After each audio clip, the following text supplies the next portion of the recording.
Playoff time continues. For some local players and fans, they can have something for which they can be truly thankful for. So make room, because we're coming your way with another helping of Scarlet Knights SportScene.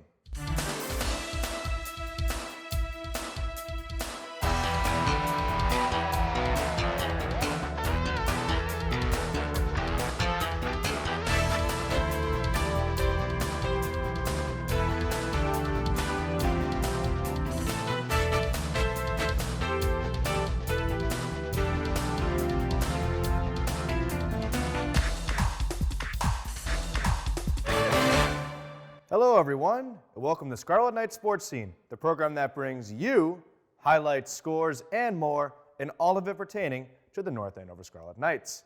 I'm Sam Murray, and coming up on this episode, we'll bring you playoff details from all facets of North Andover sports as every team qualified for their respective state tournament this fall season. From upset wins to dominating showings, the past couple weeks have been a roller coaster for the Knights, and we're here to share the highs, the lows, and even some loop-de-loop storylines from Scarlet Knight Sports.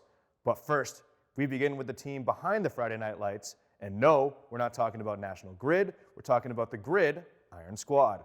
The defense of their Division II state title began in earnest, as did the month of November, as North Andover faced Westford Academy, and though the Grey Ghosts were in town, it was the spirits of the Scarlet Knights that prevailed.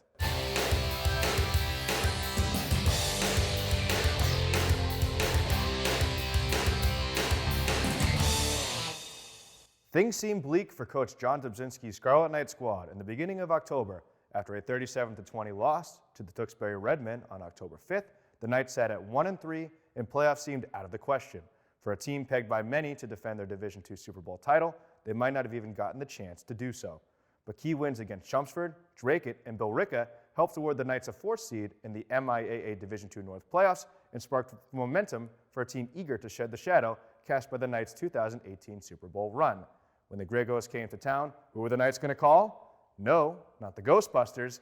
Instead, it was Freddie Gavin and a scary good defense. Scarlet Knights play host to the Grey Ghosts of Westford Academy. Vente is the fullback.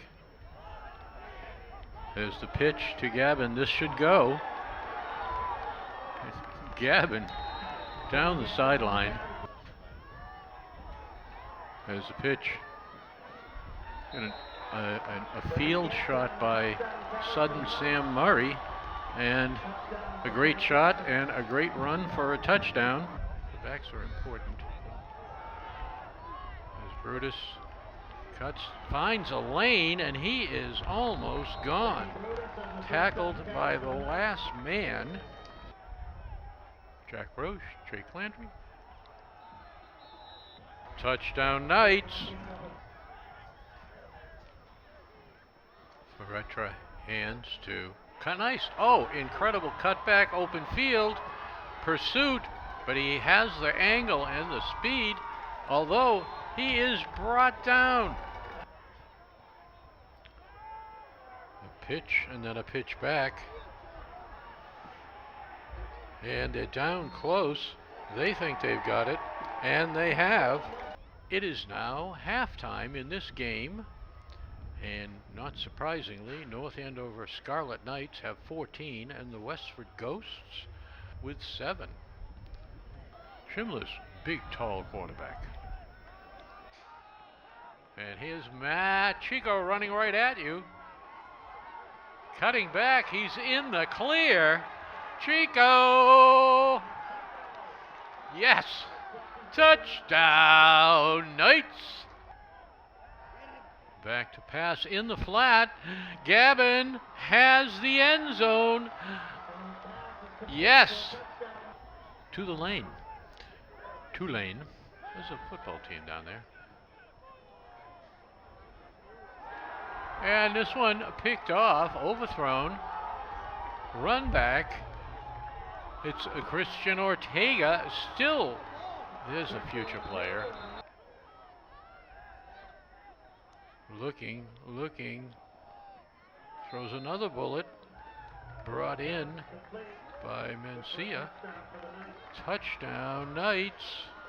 And the final score this evening is North Andover 35 and the Ghosts of Westford Academy 7. I'm here with Jaden Mencia, a member of the North Andover Scarlet Knights secondary, after a huge 35-7 win over the Westford Academy Grey Ghosts. Jaden, first things first, I'll just ask you about the win. How does it feel to get a win in the playoffs again? Oh, this is huge. Obviously, it's the playoffs. We just knew that we had to bring it.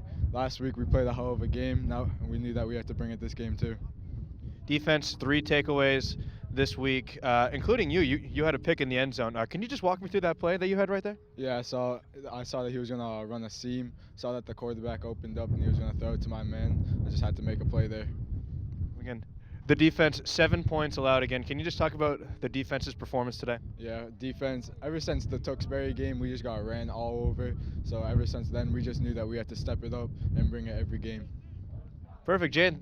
Thank you very much. Thank you. Freddie, first things first. Big win. Can you just talk about it? I'm really happy to get this W, especially what happened during the first 3 weeks, the first 4 weeks. We knew it was going to be a struggle because it was an unexperienced team, so we just had to bear with it. And we knew towards the second half of the season when it actually counted, we'll start clicking, we'll start playing more like a team because we have that experience now. Now, Freddie, you had 3 total TDs on the day. What made that possible today? Started with practice and my line. The line looked very good today. They were giving me holes. They were opening the holes at the perfect time. They weren't letting them collapse on me. And QB was making great plays, throwing it when I needed it, giving it, pulling it. So it was all around good. And again, you beat the Westford Grey Ghosts today, and you beat them last year in the playoffs too. What do you attribute that to? Like I said, it started with practice this week. We knew what we had to do. We're the 4th seed coming in, but we knew we're the number 1 seed in our heart. So we had to play the number 1 seed. We had to practice like the number 1 seed is practice today, or in practice this week. So we just knew we have to bring it every day because anybody could take our position right now. It's a single elimination games from now on. Big tilt against number 1 seeded Reading most likely next week. Can you just talk about that potential upcoming matchup? We just got to bring it in practice next week. We knew we're better. We knew we're a threat. So just got to show it. We got to practice hard all week and bring it on Friday. Simple as that. Thank you very much, Freddie. I appreciate your time. Thank you very much. Now, the Knights' 35-7 win over Westford Academy marked the 2nd consecutive win in the playoffs against the Grey Ghosts, as North Andover prevailed 49-0 last season in the opening round. And as sweet as a win in the opening round was for the Knights, next Friday awaited their toughest test of the season when they would travel to Reading to take on the top-seeded Rockets. Could the Knights prevent a successful launch for the 6-1 Rocket squad to travel to the Division II North Finals, or would the Knights lose the space race? Reading, we have a problem.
Also, a big thank you to David Willis of the Eagle Tribune for lending us that footage.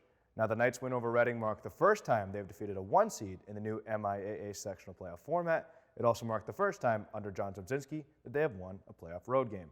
North Andover will travel to Sudbury this Friday night, November 15th, to take on the 2nd-seeded Lincoln Sudbury Warriors in the MIAA Division II North Final. This will be the 3rd consecutive meeting in the North Finals for both teams, with the Warriors taking the first matchup 27-7 in 2017, and the Knights dominating last year's contest 42-0. And although the school's fall sports teams made their respective tournaments, as of the second week in November, the football team was the only team remaining in action. Let's start our playoff update with the boys varsity soccer team. The Knights started the tournament with the top seed and a bye in the preliminary round. They then took on the 16-seeded Billerica in the first round. Let's see what happened on this rapid recap.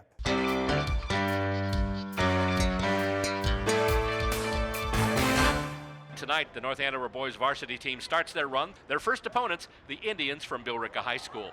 Bit of footwork there. His pass is intercepted, though. And here come the Scarlet Knights on the move. Race for the ball. Who's going to get there first? Looks like it's going to be a North Andover shot. He's got the chance now. And kicks. Oh, nice job there by the goalkeeper. Bicycle kick. And knocked out by one of the other players. And we've got calls of handball from the crowd here. Being spoken to right now, number 16, Colton Jakes. And I believe they're setting this up, so this will be a direct kick. This will be a penalty kick, it looks like. Oh! And they carded him. It's a red card. So here we go. Kick goes in. In! It's a goal! North Andover scores first. They draw first blood. And out by the far corner now. And looks crossing in front. Oh, and he puts it in toward the goal, and it's stopped. They had it set up. They had someone right in there. He was able to put it right on goal. But standing in the way there, number 1, Marco Cunho. And he's just going to put it in toward the goal, looking for someone to get ahead on it. And it goes toward the goal, and it is stopped right there by Bustle. Billerica's goalkeeper just came up big. So did North Andover's goalkeeper. Nice job putting it aside. And here come the Scarlet Knights with it now. It's Ginsburg, goes wide, and just gets it to the goal. Oh, off the crossbar! It went over the goalkeeper, but off the crossbar! And Billerica right now breathing a sigh of relief. And here we go. Kicked out once again by Bustle. We've got another whistle.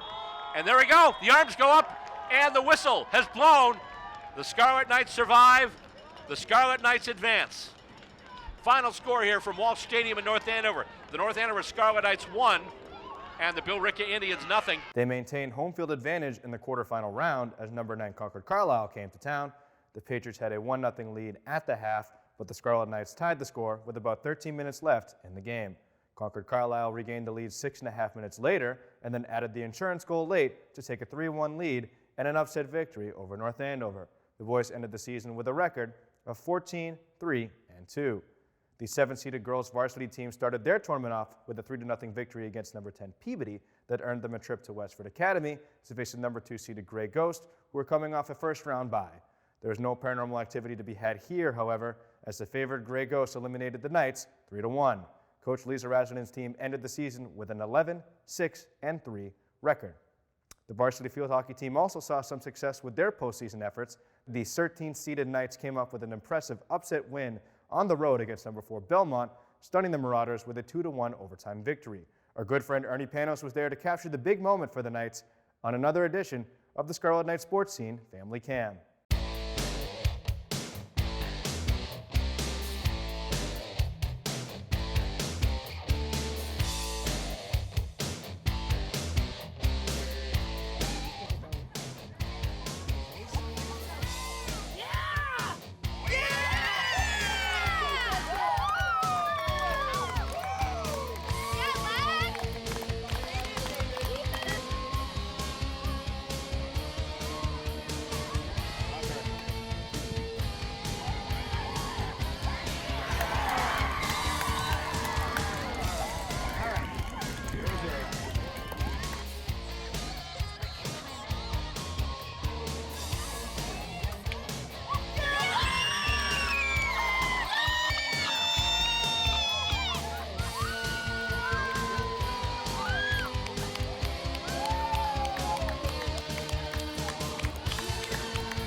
Both goals in the contest came from senior Lexi Rivet, a captain and 4-year letterer for the Knights. Rivet, who will be attending the University of Vermont the following fall to play Division I collegiate field hockey, has been a star for the Knights this season and a key reason why they were able to make the playoffs in the first place. I was able to catch up with her following the Knights' 2-1 victory over Belmont and get her thoughts on the big game and reflect on her time as a Scarlet Knight.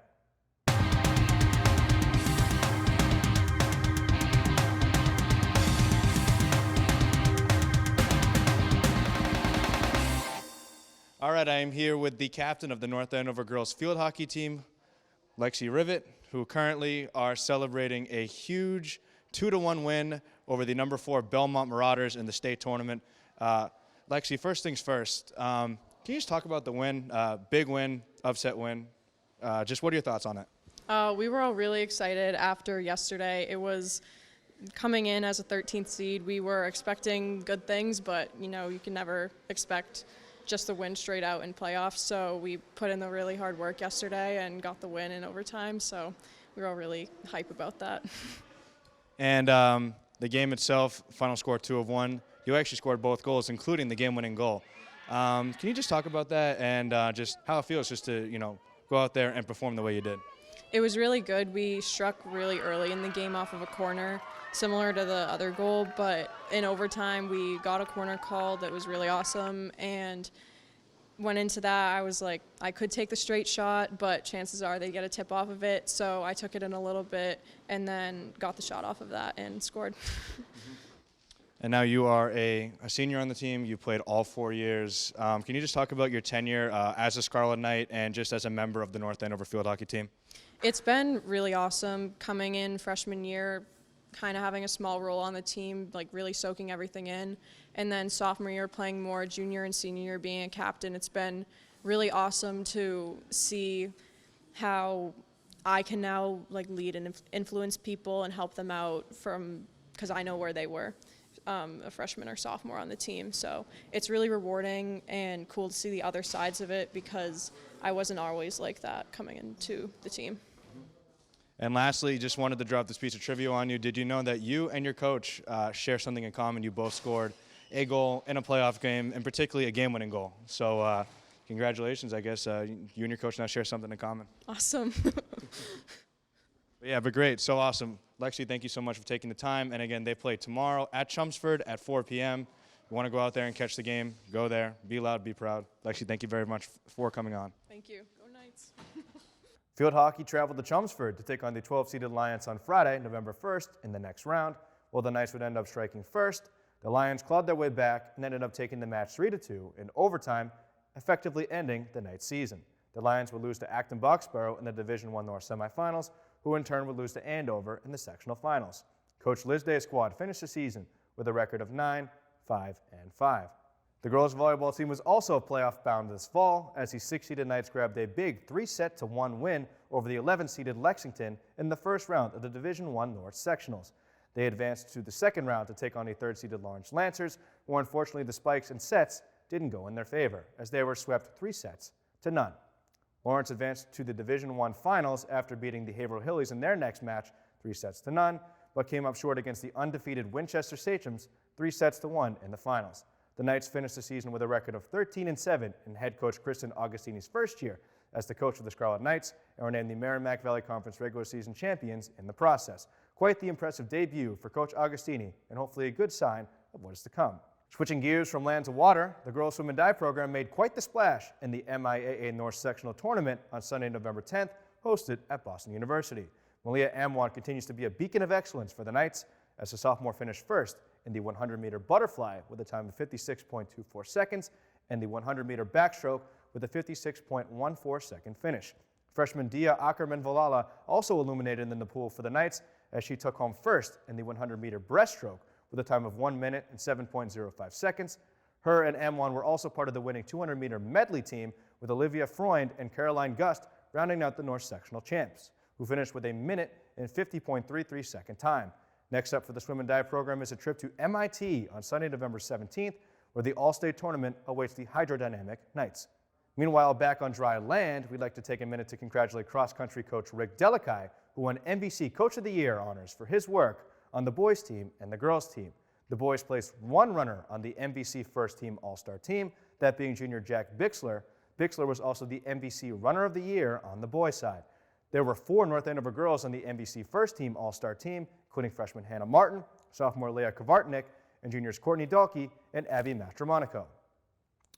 The past couple of weeks have been a hectic time for North Andover athletics. It seemed anywhere you tossed a rock, it would disrupt the middle of a playoff game for the Scarlet Knights. As we couldn't get to all the action, we can do the next best thing and tell you how everyone fared. It's time for another installment of the Scarlet Knights schedule.